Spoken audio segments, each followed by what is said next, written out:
Welcome back. Lawmakers have rejected a motion of no confidence against Chief Executive Leung Chun-ying. The motion was put forward by Civic Party legislator Kwak Ka-ki. He described the past year under Leung's administration as dark and divisive.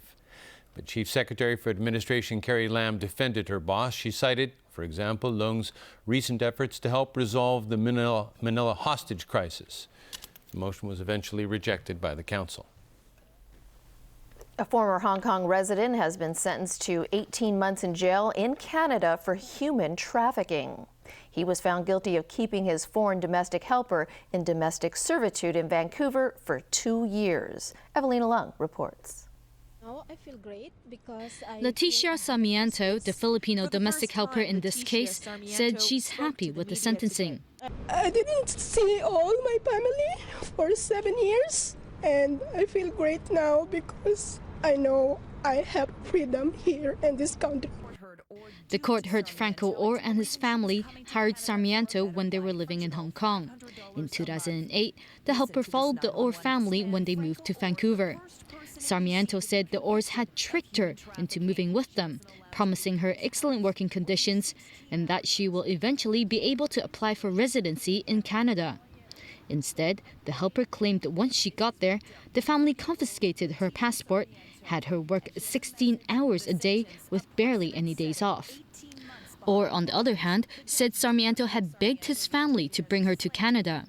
He said after her tourist visa expired and she could not get an extension, she refused to leave. The Orrs kept her on until 2010 when they demanded her to leave again. Sarmiento called the police. Orr was given an 18-month jail term after being convicted of charges including human trafficking and employing a foreign national illegally. Here in Hong Kong, some say they're quite surprised about the case because helping foreign domestic helpers apply for a Canadian immigration visa is quite a simple process. If you can find the maid is qualified to apply as a domestic helper in Canada, then you can submit the documents, submit the application in the Labor Department in the Canada, your province. And then the maid can wait in Hong Kong or in Philippines, wait the interview from the Canadian embassy.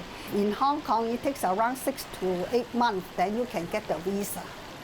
She believes one reason why employers won't apply for a Canadian immigration visa for the foreign domestic helpers and keep them on a tourist visa instead is to avoid offering them higher Canadian wages and benefits. Evelina Leung, TVB News. A Libyan charged in the 1998 bombings of 2 U.S. embassies in Africa that killed more than 200 people has pleaded not guilty to the charges. As James Aiken reports, the case of alleged senior al-Qaeda member Abu Anas al-Libi has U.S. lawmakers at odds over when terrorism suspects should be turned over to the courts. The frail-looking 49-year-old Libyan was captured in Tripoli by American commandos earlier this month and interrogated aboard a U.S. Navy warship for a week. But as the suspect's health deteriorated, the interrogation met with little success. So the decision was made to ship al-Libi to New York, where he is now subject to the rules of U.S. civilian justice. The case has polarized Congress over how such suspects should be handled. The Obama administration is using the case to signal a departure from previous interrogation tactics. The Obama administration has made it clear they are not going to send people to black sites for the kind of interrogation that we had before, and you can assume that this is a lawful interrogation. I think that's pretty much assumed.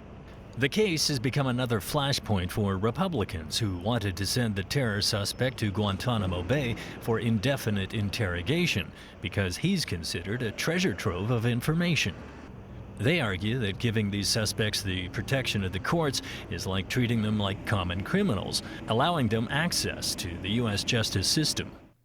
Al-Libi is considered one of al-Qaeda's first tech experts. He is believed to have used an early-generation Apple computer to assemble surveillance photographs for strategic planning and coordination of attacks. He's facing life in prison if convicted in the bombing in Kenya and Tanzania that killed 224 people. James Aiken, TVB News. Talks resumed today between Iran and 6 other countries on how to break that deadlock over Tehran's nuclear program.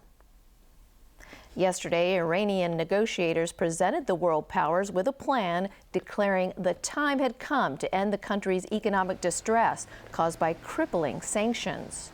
Details of Iran's proposal were not revealed, but instead of the frustration expressed at earlier meetings, comments made this time indicated some progress had been made.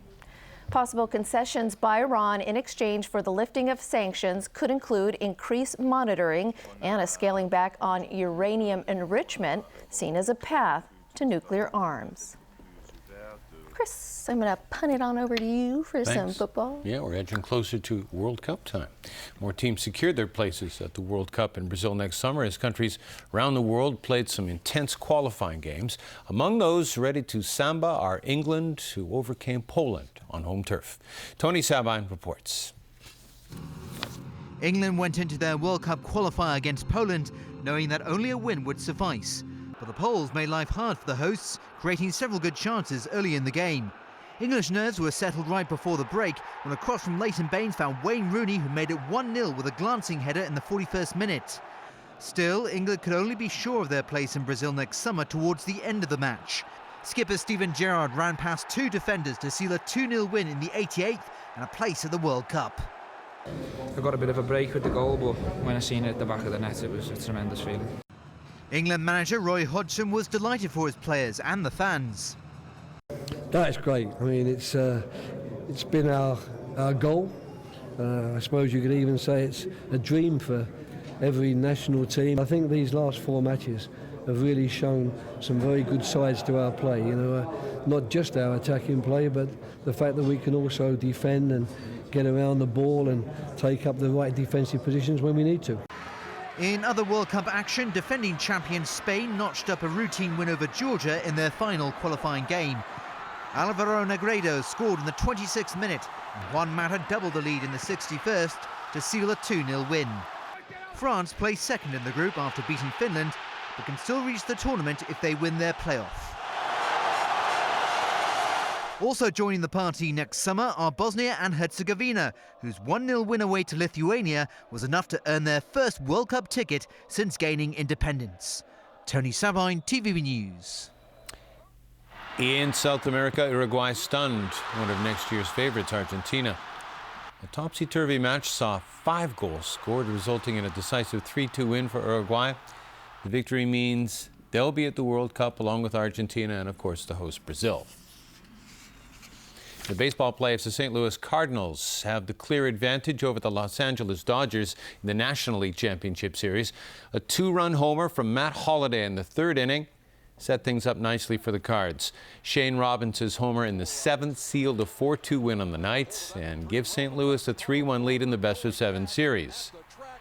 And in the American League Championship Series, the Boston Red Sox blanked the Detroit Tigers to take a 2-1 lead. Kangaroos have the right to travel too. At least that's what one kangaroo in Australia thought before his trip was rudely disrupted by airport security in Melbourne. All kidding aside, this eastern grey marsupial was injured by a vehicle. This stands to reason why he ducked into a drugstore right before his flight. Passengers got a thrill seeing him hop to his gate, but security wasn't amused. They had to close down part of the airport to round him up. Kangaroo never got to take his trip because wildlife workers tranquilized and then captured him. As a consolation prize, he was given the name Cyrus and is now being pampered by a caring veterinarian. And that's our news. Thanks for watching. Good night.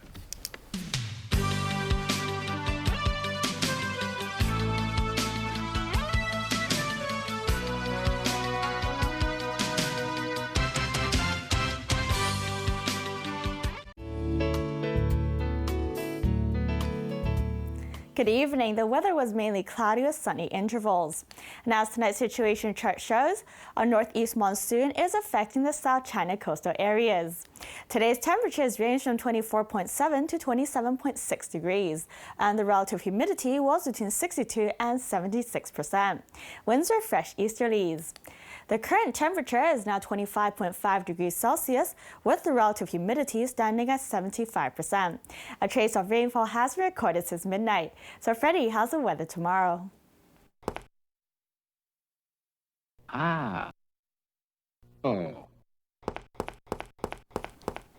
It will be cloudy with 1 or 2 light rain patches at first. The minimum temperature will be around 23 degrees. Sunny intervals during the day tomorrow with a maximum temperature of 27 degrees. It will be dry with sunny periods in the next couple of days. Tomorrow's API is forecast at 50 to 100 and the pollution level will range from medium to high. The maximum UV index forecast for tomorrow will be about 6. And here's the latest global weather update. Cloudy in Shanghai and Xiamen, showers in Taipei. Sunny in Guangzhou, cloudy in Chengdu. Sunny in Beijing, Seoul and Tokyo. Thunderstorms in Bangkok, showers in Manila. Showers in Kuala Lumpur and Singapore, rain in Jakarta. Sunny in New Delhi and Karachi. Sunny in Cairo. Sunny in Brisbane, showers in Melbourne, bright in Auckland. Showers in Toronto. Sunny in Vancouver, San Francisco and Los Angeles. Cloudy in London and Frankfurt. And that's the weather. Have a lovely evening.